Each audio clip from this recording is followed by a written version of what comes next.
Most middle-market business owners are familiar with the two primary forms of capital: debt and equity. You raise equity from investors, and then you borrow debt from lenders. Eventually, you can sell all or a piece of your company's equity to a single buyer or a group of buyers. What many owners don't readily comprehend is that there is a myriad of other debt and equity options available in the U.S. private capital marketplace, including hybrid options that combine both. One of the most common alternatives is a layer of debt that sits between bank debt and the company's equity. That additional layer is commonly called mezzanine debt. Mezzanine debt is junior capital that can dramatically expand your access to capital without forcing you to give up meaningful ownership. The mezzanine debt market is robust, active, and largely unique to the U.S. capital markets, and business owners should understand its pros and cons when considering their capital structure options. Looking back to the 1970s, commercial banks dominated commercial credit markets in the U.S. The era of non-bank finance private credit had not yet begun, and most companies received financing from a traditional bank.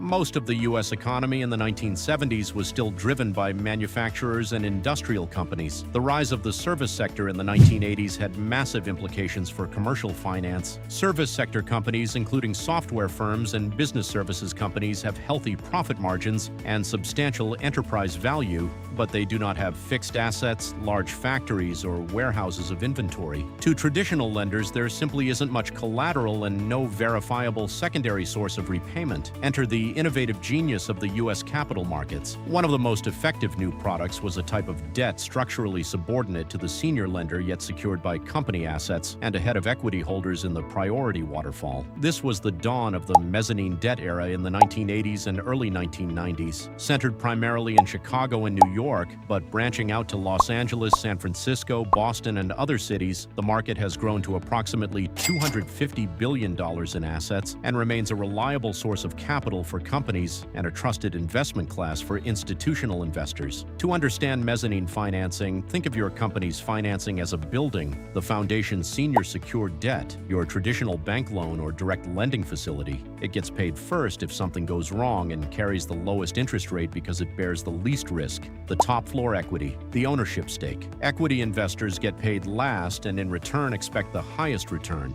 The middle mezzanine financing, subordinated debt paid after senior lenders but before equity holders in a liquidation. It carries a higher interest rate, typically 11% to 14%, and may include a small warrant or equity kicker, giving the mezz lender modest upside participation. Here is a concrete example. A business has $5 million in EBITDA. A senior lender might get comfortable at 2 to 3 times leverage, providing between $10 million and $15 million in senior debt. But you need up to $20 million to complete a recapitalization, make a strategic acquisition, or buy out a family member. That funding gap is where mezzanine comes in. A mezz lender steps in behind the senior lender and provides the remaining capital at a higher rate, getting you to your full target without selling additional equity. The math matters. If your business is worth $30 million and you fund that gap with mezz debt instead of equity, you preserve ownership that could be worth millions at exit. The cost, typically 11% to 13% interest and possibly minimal equity warrants, should be compared against the cost of equity, not the cost of bank debt. For a growing business, paying the cost of mezzanine debt is almost always cheaper than giving up equity at a low valuation.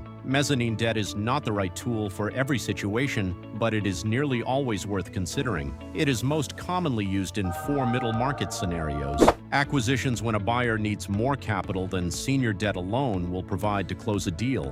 Dividend recapitalizations when a founder wants to take chips off the table without selling a controlling stake. Growth capital when a business needs capital to expand without diluting existing ownership. Management buyouts when a management team is buying out an owner and needs to bridge the gap between senior debt and their own equity contribution. If your business has stable, predictable cash flow and the ability to service a higher cost of capital, mezzanine is worth understanding as a core tool in your financing arsenal. Some owners avoid the mezzanine market assuming it is too expensive or fearing that lenders might be predatory. In fact, the opposite is true. Mezzanine lenders are inherently relationship-oriented, market is highly competitive, and mezz lenders are typically cooperative even in distressed situations. They are structurally incentivized to work with both the senior lender and ownership during any down downside scenario, and they simply cannot afford to be anything but professional if they expect to compete long-term. If you are contemplating a capital raise, an acquisition, or a recapitalization in the near future, understanding where mezzanine debt fits in your capital structure could meaningfully change your outcome. Mezzanine lenders are in business to help middle-market businesses grow, and it is absolutely free to start building relationships with mezz lenders today. Mezzanine financing is often a misunderstood tool in the middle market. Used correctly, it lets business owners access the capital they need to grow without giving up the equity they have spent years building. And mezzanine lenders tend to be some of the most cooperative and professional lenders in the middle market. If you are preparing for a capital raise or sale process and want to understand how mezzanine or other debt structures could work for your business, connect with our team at rushstreetcapital.com.